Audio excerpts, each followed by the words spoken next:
Whoa. Oh my God. Wow. So picking up from last year almost exactly. Damn. So artificial intelligence. I've been having great conversations with the AI, almost more so in the past year, than I was last year. Just over here. Kind of hilarious, but I'll actually get into that later in a different vlog. But I remember I was talking about AI's, like the possibility of using AI as almost like a legislative assistant for drafting legislation, and how that would actually really speed up the process of passing legislation. It would almost kind of be like a rapid iteration process, kind of similar to like Silicon Valley of what they do. I don't know where to go. Where should I go? I just want to talk. I went over there last time. Should I go to... Oh my God. Wrigley Field is extremely iconic. So, God, it's crowded. It's crowded. So interesting is I was having some great conversation with the supercomputer yesterday, and kind of took it a little bit of a step further, where yes, there should be a legislative assistant for drafting legislation. That'd be a great thing. But there's other things that AI could do for government. It's so cool. It's so interesting if we think about it. So I got the drafting legislation. That's absolutely a thing. But the AI also, I asked it if there's like much conversation about this yet. And actually there isn't. There really still isn't much conversation about this, or published thinking about it. The only articles that the ChatGPT was able to find was an article from Deloitte. So, good that I'm on that. The other one was like a different think tank. Deloitte was saying that just basically like that there's an untapped potential for AI in government, specifically around legislation. So good that Deloitte is saying that. The other one was less specific, so less even like worth reading. But yeah, so the other one was like specifically sorry. The other one was basically specifically about drafting legislation, but it was just published last month, and so I've been thinking about this for much longer than that. So I was just like a little pat on the back. I was like, beat the think tank. And I'm just so I really think there's something there. So to think about it a little bit more, I used the example of like what would happen if we basically made like antipsychotics for free. That would be a really great like bill to pass. Because again, the example of people who need antipsychotics in our healthcare system, they're probably not going to be able to get a job that gives them antipsychotics. So we should probably give them antipsychotics before they get to a point where they are completely unable to get the drugs that they need to function in society. We are truly punishing people for living, and everyone is alive. And beyond that, everyone will get sick. It's a human reality. So we should stop punishing people for simply being alive. Cool thing about that is almost nothing. But with drafting legislation with AI, it because there are so many stakeholders in healthcare, that is the other thing that the Deloitte article kind of touched on was that the AI would have such a potential to go through such historical data and kind of empathize with all of the stakeholders involved, even the healthcare insurance providers, which kind of maybe aren't the greatest in this situation, because like people who like just denying claims and all that kind of stuff, you know, it's not nice. So that's just something that the AI was talking about, but I've already been like we've already been talking about this, me and you.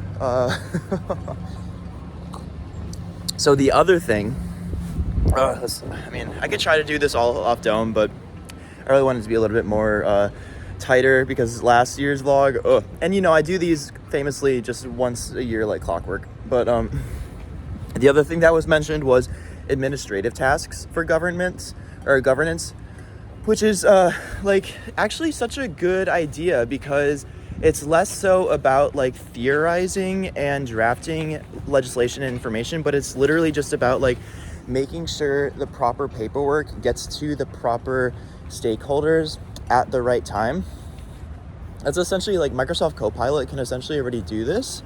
It's just that probably in the most rural areas in the country, they probably don't even know. No offense. Oh my God, no. They probably don't even. They're not up on Microsoft Copilot maybe yet. I didn't mean that mean.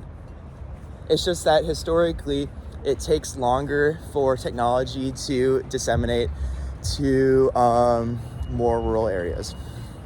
That's a fact. So that wasn't a judgment call. That wasn't me being mean. Okay, I hope rural American can take it. Oh my God. So then the other thing, this made me think about 311. Okay, so in the pandemic in 2020, I tried I kind of had this idea of a like national 311 service, because there isn't a national 311 service. Essentially back then I was like envisioning a chatbot that would allow you to kind of just like tell the chatbot what is going on in your area if anything is going wrong, or just like be able to find resources and point you in the correct direction, because it's actually extremely hard to find the correct department or person that you need to talk to when you're dealing with the government. So a chatbot could be trained on all of this information, all of this paperwork, all of these people, all these titles and phone numbers and emails addresses or whatever, and it could just point people in the correct, like in the correct direction of where they should be going, and save people time, which in turn, because of how critical government services are, could save lives. Wow, that's a good thing. And chatbots, every county in America could have a chatbot. You get a chatbot, but it could also just be a national service, because it is kind of strange and weird that 311 is funded. Okay, so I don't know if it's like funded specifically on the local level, but I've definitely been in areas. I've definitely been in areas. Okay, this guy is biking on the sidewalk. You're not supposed to do that. I'm not gonna move. So I've definitely been in areas where, oh no. Oh, I thought it was a pigeon, but it's just a smashed bag. Oh, life is brutal. So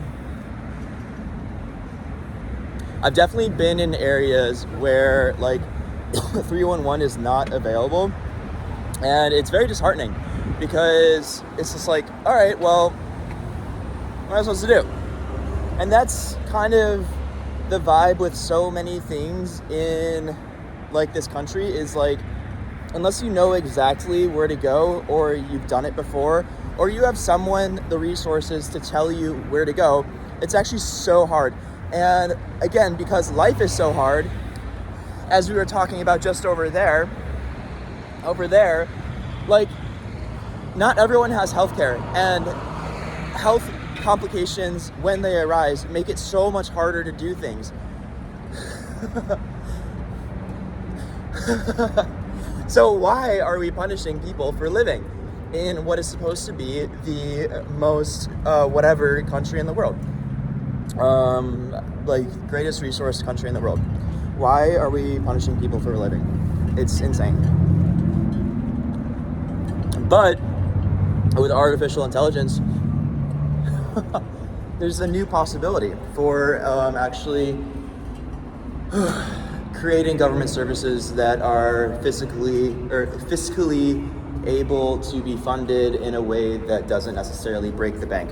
Okay, this says opium, and I'm hoping it's like Playboy Cardi. That's like a Playboy Cardi stan. I don't know if it is or not, though. I love Playboy Cardi.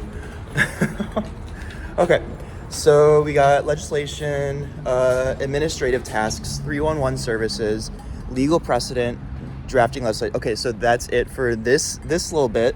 The other thing that we were talking about, me and the supercomputer, is what if, okay, so I had this idea. What if there were AI diplomats for every single world leader? That would be so amazing, because it would essentially be an intermediary between global cultures, languages, and governments and ways of governing, which they're all completely different. Every single country has its own way of being, as every single person has their own way of being. Wow. Oh my God. So, what would that mean? What would that what would that look like? Okay, so I used the example of Babylon. I don't think that Babylon. Oh no, I got a part two this, because if I lose this is gold. Whoa. Okay, so I don't know if Babylon was like a place. I know it was a movie. Was it a movie? I don't know. What, Matt Damon was in it, I think. Ooh. But Babylon, I think, was a mythic place or whatever, where like everyone spoke like a different language or like had a different vibe, and it eventually just like no one could communicate with each other, and then it was like what do we do? And I think like war broke out or something, because everyone was just like miscommunicating and misunderstanding each other, and like beef, just like all that stuff. So I was thinking about that, and I was like, oh damn, okay. So because I was asking the reason why I got here was because I was asking ChatGPT some extremely complex questions, and I was asking basically it to explain the framework of current geopolitics to me in terms of global alliances, economic treaties, all these kinds of things. Squirrel, I love you. I hope you find your nut. I hope you find home. So I was asking about it. Also, another great thing about government is these tennis courts. I played some games here this summer, and honestly, this is like a free service. And the amount of economic return I had on my mental health by playing tennis with a friend was incalculable. So it's like government services, they truly do pay off. All right, so global treaties, economic alliances. Oh, okay. So I was asking about. All right, now we have to get real. No.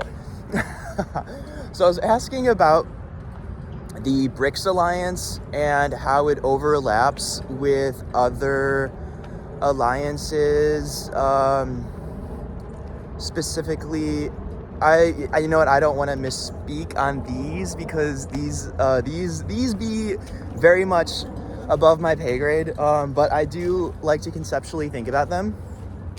So I'm not gonna misrepresent the names of the other treaties and who are in them. But I do know that in BRICS, I was asking about essentially like what explains, or like what is the reasoning. Explains and reasoning sounds a little bit harsh, because I do understand that all countries essentially need to engage in some sort of like diplomacy or like engagement, if just by proximity. So like the interesting dynamic between like Russia being like kind of it's okay. So like I was reading an article about how this new BRICS summit is kind of like a barometer of global support on Vladimir Putin's regime. And I was like, whoa, okay, well, that's really interesting, because like countries that I think are closely aligned with the United States are also in BRICS, like India and Brazil. And I was wondering, and Saudi Arabia, but then in conversation with that, it was like, oh, well, I guess like the interests maybe. It was more, like the India example was like the most interesting one to me, because it definitely kind of touched on all the points of like regional power dynamics, of like kind of making sure that one country in that region of the world doesn't necessarily have total dominance over it. And also like they all have their own kind of economic goals, like China's Belt and Road Initiative, and like India developing into its own global like economic superpower, Japan being in an alliance with India, Australia. It's just all very deep. It's all so deep, and I love it. It's so good. But basically, I get it. That's what I was I was talking to the supercomputer, and I was like, yeah, no, I get it. I understand why all these countries would be in overlapping yet seemingly adversarial political alliances, because even though like the political interests in one aspect of governance make a certain alliance worth being in, that doesn't necessarily overlap with another political alliance, because it could be for a different reason. So that's what I got on that. So where that ties back into the artificial intelligence diplomat.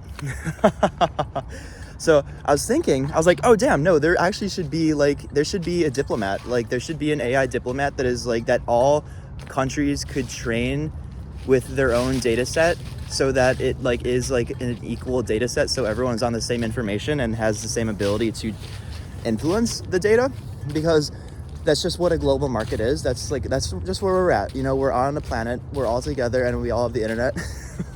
Unfortunately, kidding. No, I love the internet. Okay, I loved it. Just DM me. I love that. Oh my god, he's the GOAT. I told him that I think that the Hawk-Tuah girl may be a psyop because of her like meteoric rise, because the viral moment actually doesn't necessarily explain having a successful podcast, because going Hawk-Tuah on that thing or whatever, it doesn't like, I don't see how that translates into a podcast. And if the I don't know. I could totally see Hawk-Tuah girl being a psyop, like a political kind of like a hyper real event, but you know, I just don't want to think about that.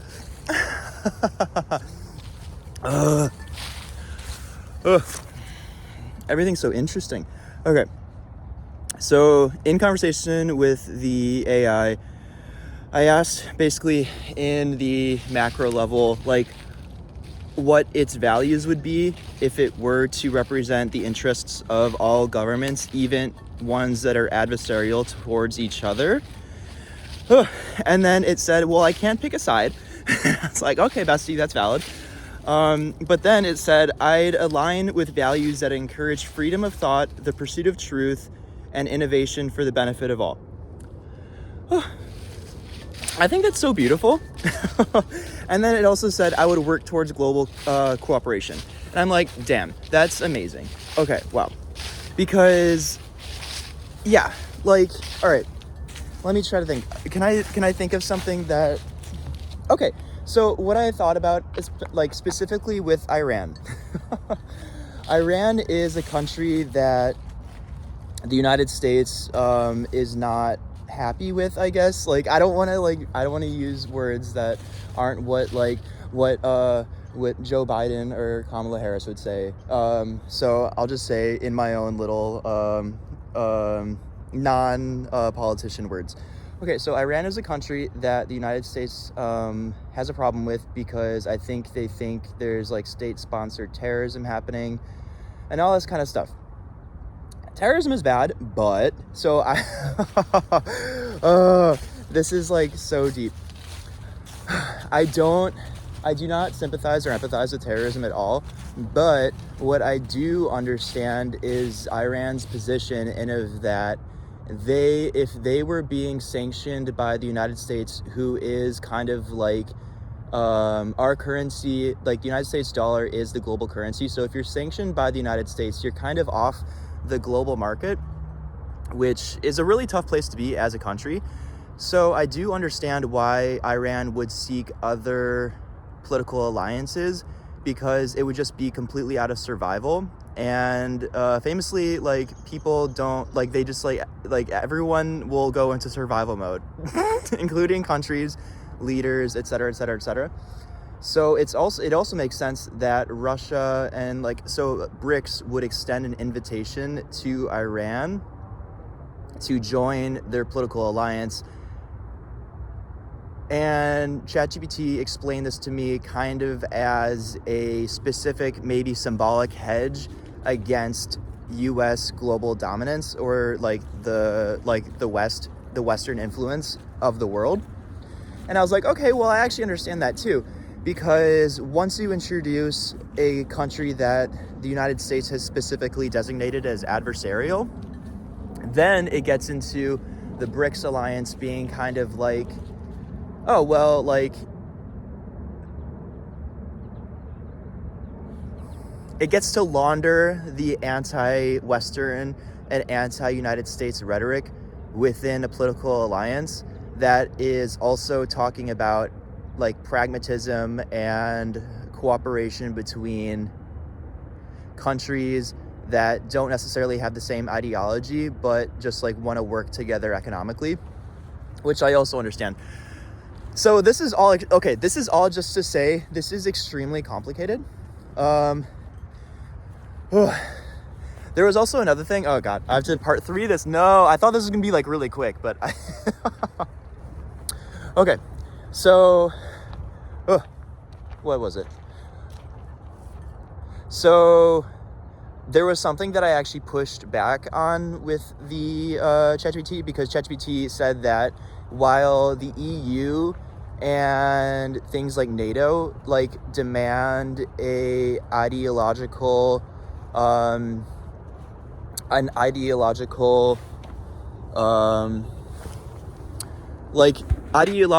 similarity, or like everyone has to have the same ideology to be within NATO or the EU, in comparison to, as ChatGPT described, BRICS's pragmatic approach, where they know that not everyone is going to have the same ideology, but they still want to figure out how to work together economically. So I pushed back on that because I said, okay, well, I do understand that the EU and NATO and the United States, like, their ideology that they like kind of require to be in that alliance is democratic governance. However, I reject that is a demand for ideological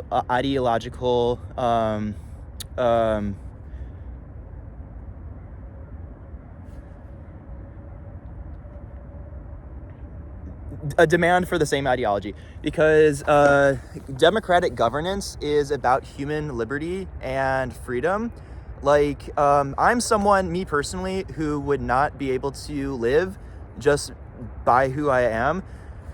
Like, if I was in an authoritarian, theocratic regime, I would be like, I wouldn't be here. I wouldn't be recording on the iPhone, in front of the lake talking about political theory. That's for sure.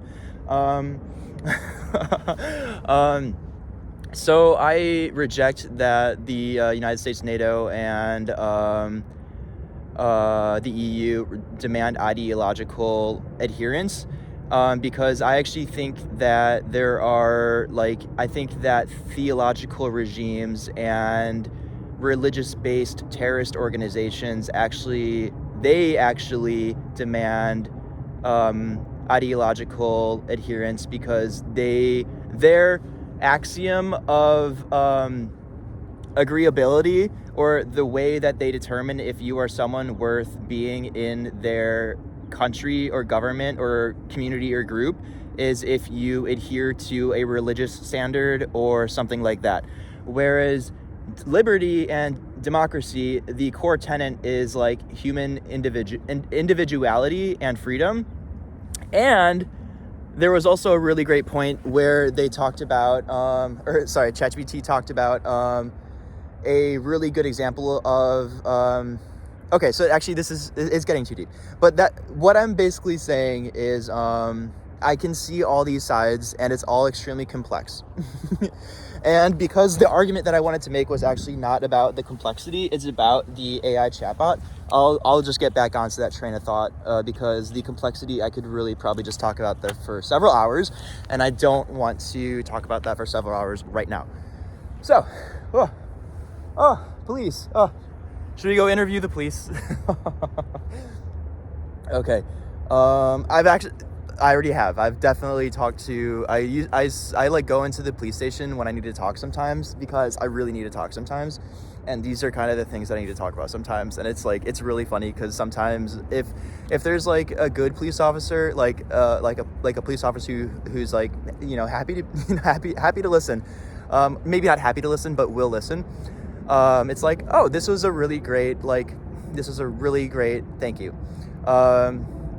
Sometimes they're like, you're crazy, get out. And I'm like, oh, well, wow. So I don't think I'm crazy. And, all right. So the AI diplomat.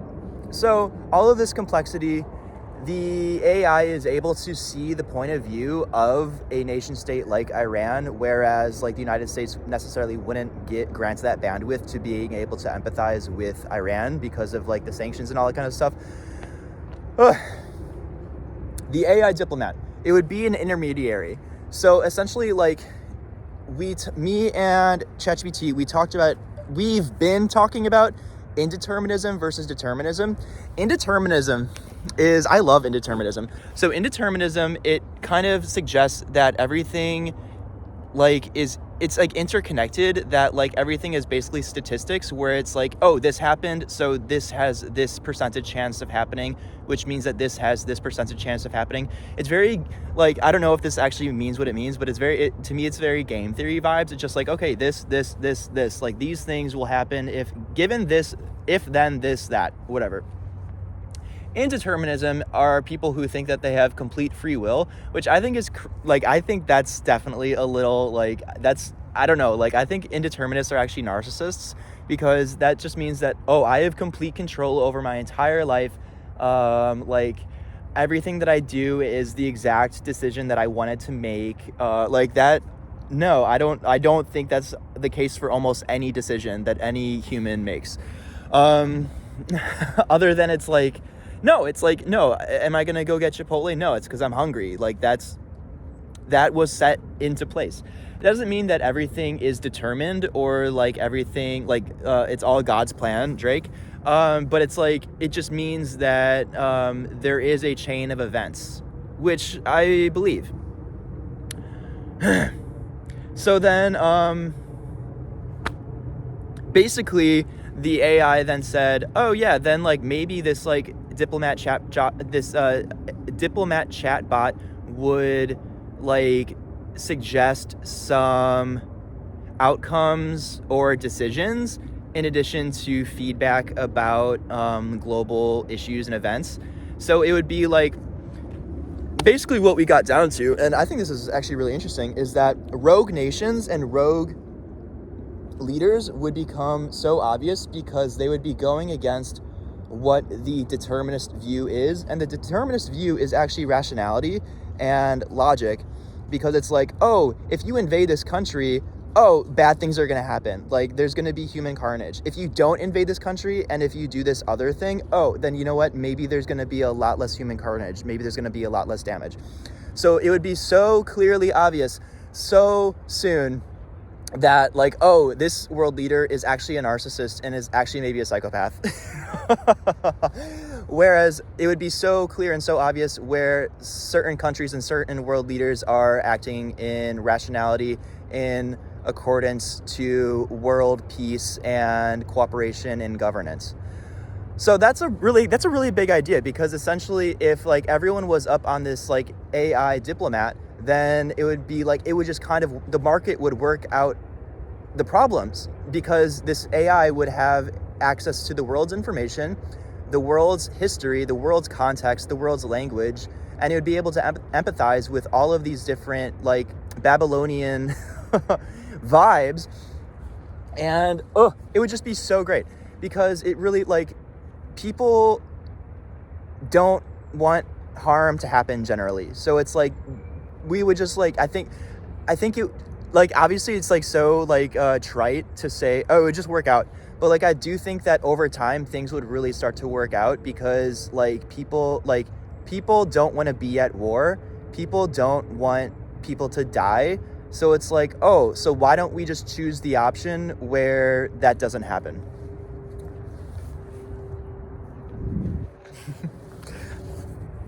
So another thing, a really big thing that I think the AI said, that I think this actually points to this being the case, is the AI said, I would mirror the patterns that I've learned.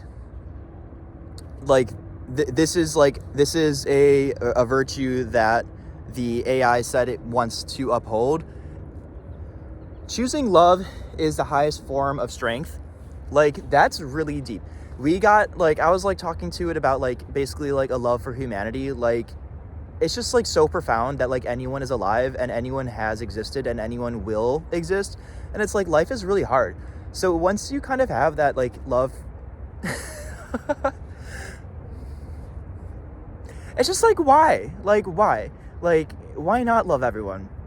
Like, I mean, like, duh, like, people suck and like there's a lot of bad stuff, but it's like, why not have a love for humanity? And in that love, why not try to find cooperation and coexistence? Like, why not? So I think if that's the virtues and the axioms that the AI supercomputer is working on, I think that the AI diplomat would actually be, it would be really good. So that's a good idea. And that's kind of what I wanted to get to talking about. And this is in like the 30th minute. I wanted this to be short and concise. Maybe I'll have to write about it. I think I'm going to write about it. And then this will just be like the video part or whatever, but I'm going to write about it. So this is all extremely interesting. And here's part 4. No, I'm about to enter 40 minutes. Oh my God. Ugh. Okay. So the horrible thing about this is that, oh no! Oh no! Democracy is like, oh, it's like so tenuous right now. It's like so tenuous. Like, oh no, we have a fascist running for president. Oh no, someone who in office when he was the president of the United States, he actually invoked Hitler. Like, he invoked Hitler's words and it was like, oh, I need generals, loyal generals like Hitler. What? That is crazy. Like, this guy is crazy. I hate Donald Trump so much. I hate him so much. He is like one of the most dangerous people on the planet, which is so annoying because he's actually so stupid. Like, I was about to say no offense, but I don't care.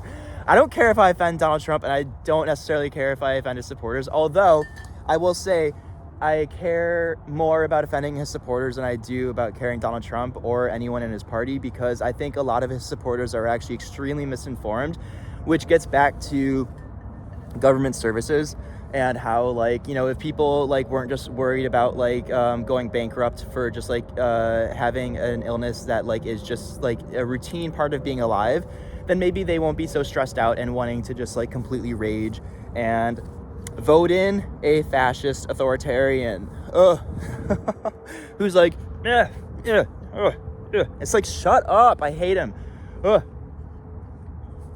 That's just my opinion. So it's actually really scary, because Donald Trump is exactly that leader who would be indeterministic in his decision making, because he would be like, oh, well, and he's actually said things like this. Oh, damn. It's so funny how, like, it's just, So he said things where he's like, oh, yeah, on day one, I will end the war where Russia invaded Ukraine. He said that day one he would end that. And then, so I actually saw a really interesting interview with Kamala Harris where she said that what day one winning the war means is a surrender. And I was like, oh no, because that actually makes so much sense.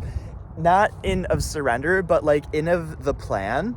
Because if the United States was to allow that to happen, or like to like just like essentially like facilitate or oversee that, which Donald Trump would do, it would essentially create the precedent and standard that countries, it's just like a free-for-all, like anyone can invade anyone now.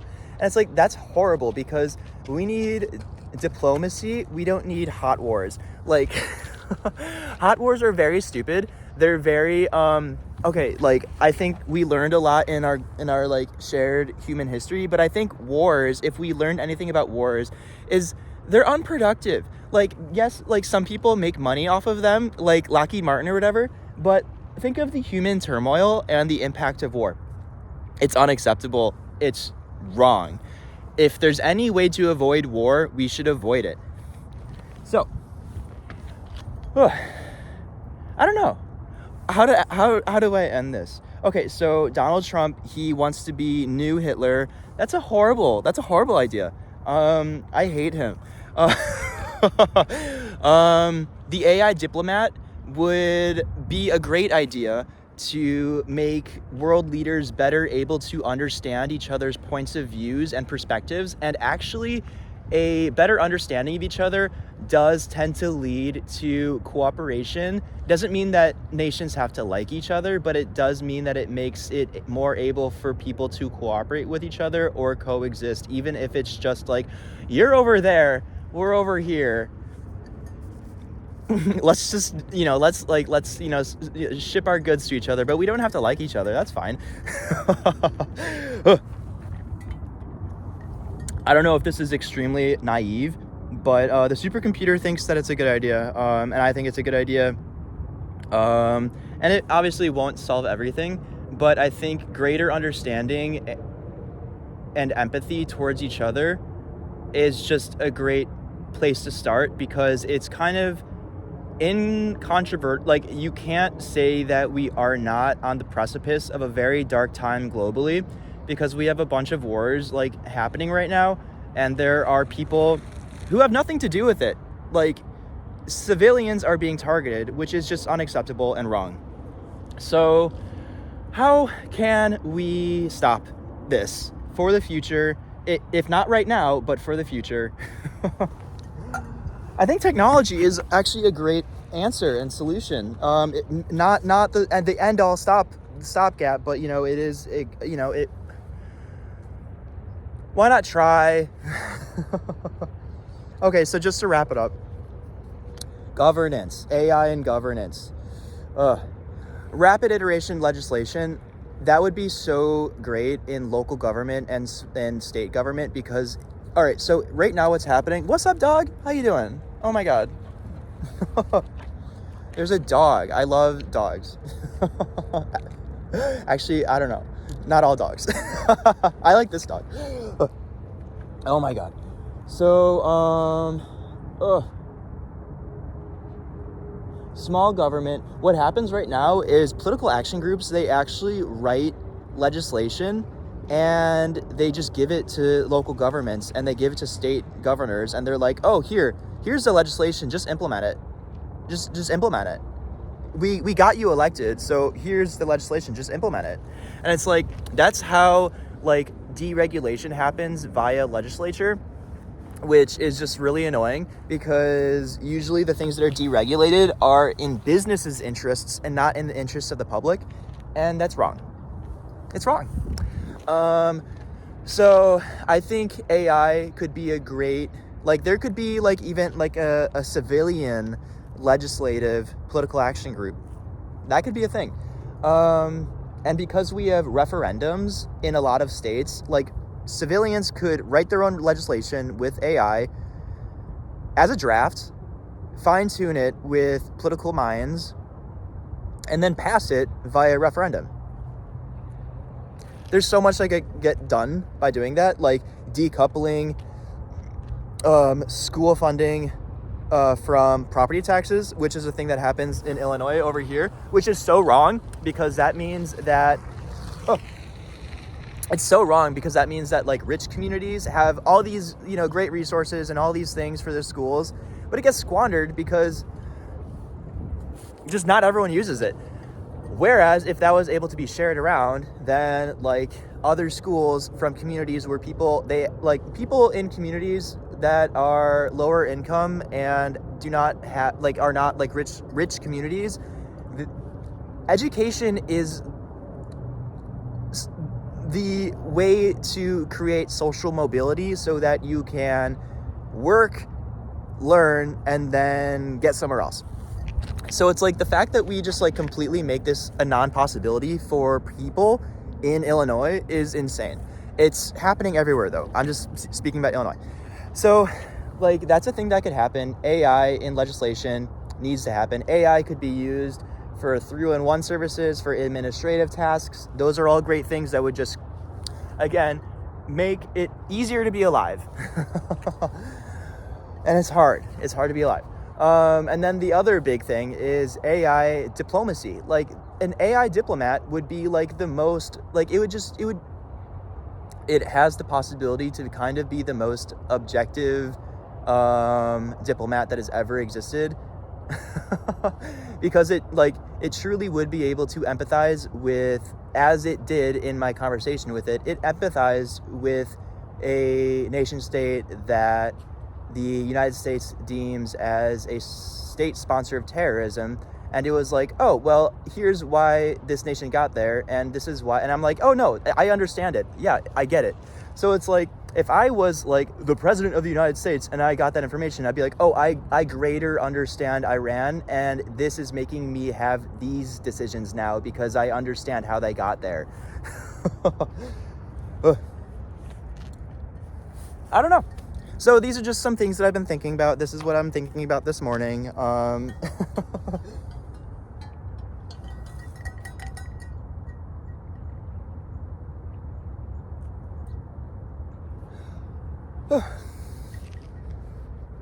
Again, it's just hard to be alive, and we shouldn't punish people for being alive, and we should make it easier for everyone to coexist. And we have technology now, so we should do it.